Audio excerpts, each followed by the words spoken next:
In bio chapter 2, we have completed two types of tissue, that is epithelial and connective tissue.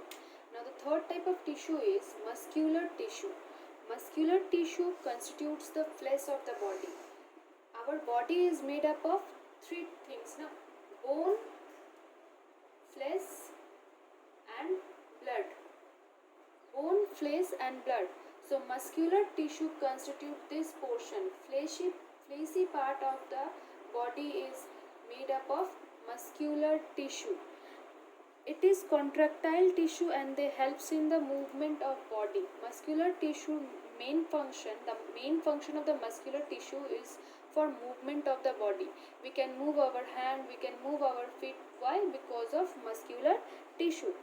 So muscular tissue is divided into three parts, that is skeletal muscles, smooth muscles and cardiac muscles. Let me repeat: skeletal, smooth and cardiac.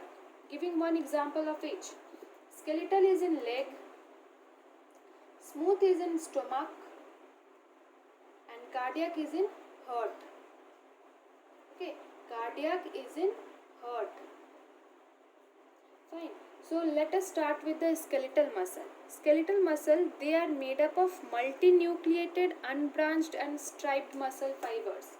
So first one is multinucleated. Multinucleated. It means single cell will contain many nucleus. Okay. What we know that if this is a cell and this is a cell wall, then there will be only one nucleus. But in skeletal muscle, the cell consists of a single cell will consist of many nucleus. So it is known as multinucleated. Next one is unbranched. It means they don't have any branch.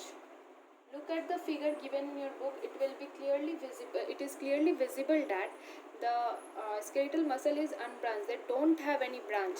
Just like cardiac muscle. Cardiac muscle, there is a branch. Suppose this, then from here a cell, then from here a cell. Means tree-like structure is forming. So this is known as branched, and the opposite one is unbranched. And the third one is striped muscles.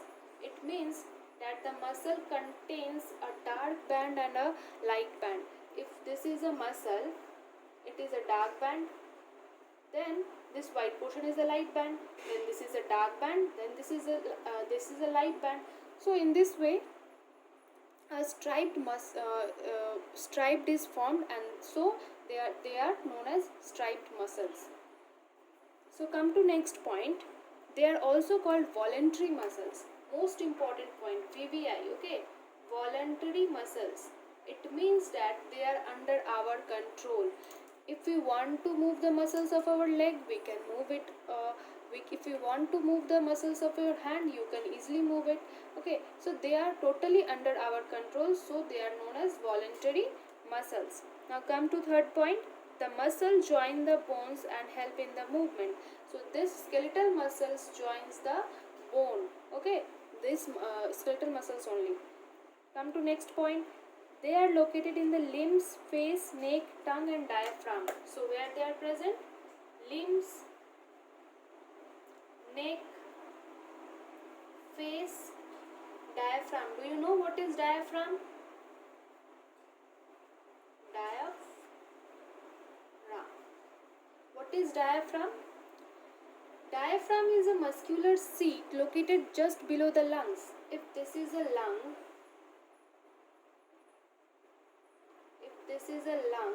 okay, so a seat is present below this. A seat is present below this lungs for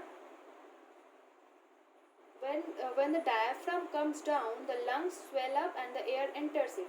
So this controls the amount of air, how much amount of air entering and coming out of the lungs. So this seat is known as diaphragm. Okay. Now look at the example. We use skeletal muscles when we want to lift our hand, walk, play and even write or eat. So whenever we are writing, whenever we are eating, whenever we are playing, whatever we are doing, we are using skeletal muscles because it is totally under our control, and so they are known as voluntary muscles. Now come to next portion, that is smooth muscles. Okay, come to next one, that is smooth muscles. Smooth muscle is spindle shaped. I'm telling you what is the shape. Spindle shaped. It means the muscles look like this, something like this.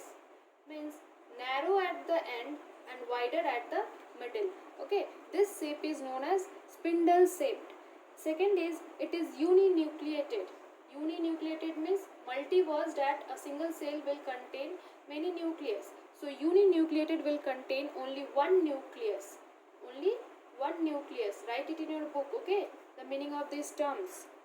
Next is their unbranched muscle fibers. Similar, just like skeletal muscles, this one is also unbranched.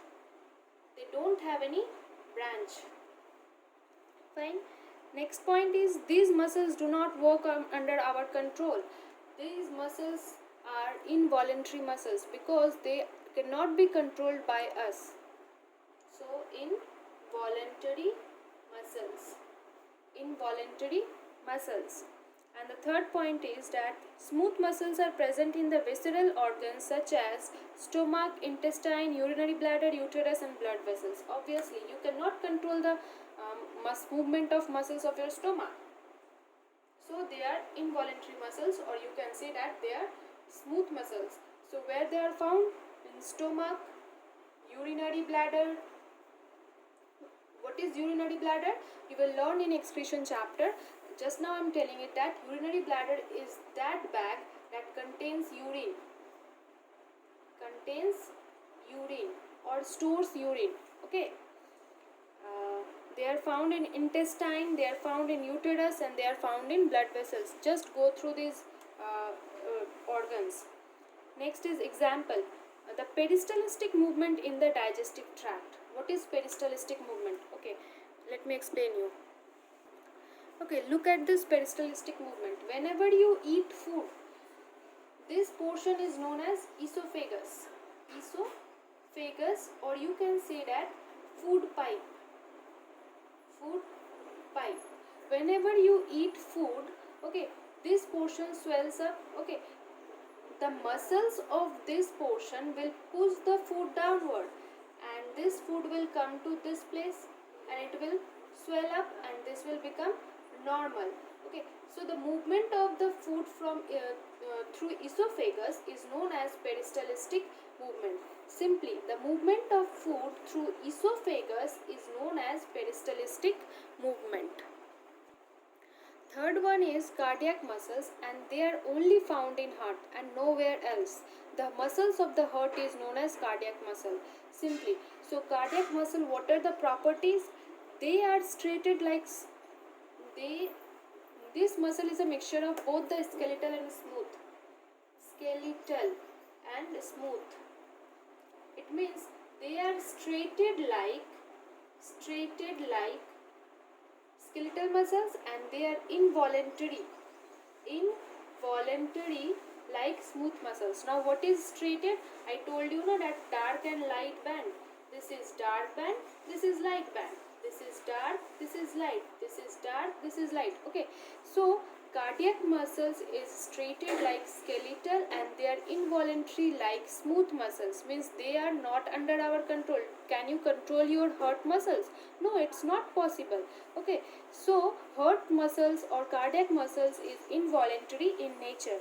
They work continuously without any rest. If heart will take rest, that person will die.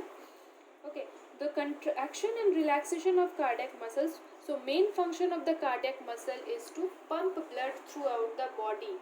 Pump blood throughout the body. The main function of the cardiac muscle is the pumping of blood. Okay, fine. So in table 2.1, a comparison is given between voluntary and involuntary muscles, or you can say the comparison between skeletal, smooth and cardiac muscles. Just go through it. If you have any doubt, then ask me. I am starting with the next part, that is nervous tissue. Okay, look at this figure. This is a figure of a neuron. So nervous tissue is made up of highly specialized cells. Means it contains a special type of tissue that is made up of a type of cell, that is nerve cell. A typical neuron has three parts. First part is cell body. This one is known as cell body. Okay, and the second one is dendrons. These are known as dendrites. Okay, dendrites. This branch-like structure that you can see, this branch-like structures, they are known as dendrites. And axon is, it is a single fiber, long fiber arising from the cyton. This cell body is also known as cyton, and you can see a long thread-like structure. This one is known as axon. Okay, and this one is nerve end, or you can say terminal end. This is the end of a nerve, or you can say axon terminal. So for now you have to learn this diagram nicely, and you have to learn the labeling also. I am repeating once again. This is known as cell body or cyton. This is known as dendrites, and this long structure is known as axon, and this one is nerve end or axon terminal. This black portion that you can see is a nucleus, and this white portion that you can see is cytoplasm. Fine. There are some more labelings. You no need to know right now. You will learn it in later classes. Okay. So function is the nervous tissue helps in control and coordination of a body. It concerned mainly with perception and response to stimuli. Main function of tissue is for reflex action or for response. Reflex action. Wait, I am telling you what is reflex action. Suppose you touch a hot iron, you suddenly remove your hand. Why? Because this neuron, these nerve cells are sending message to your brain that the iron is hot, you have to remove your hand. So in this quick action, this nerve cell works. So read this, practice this diagram nicely, and now solve the true and false and send it to me, and plus solve the exercises also, A, B, C, D, up to page number, wait, I am telling you, page number 23 up to D.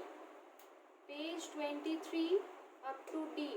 Solve these exercises and send it to me.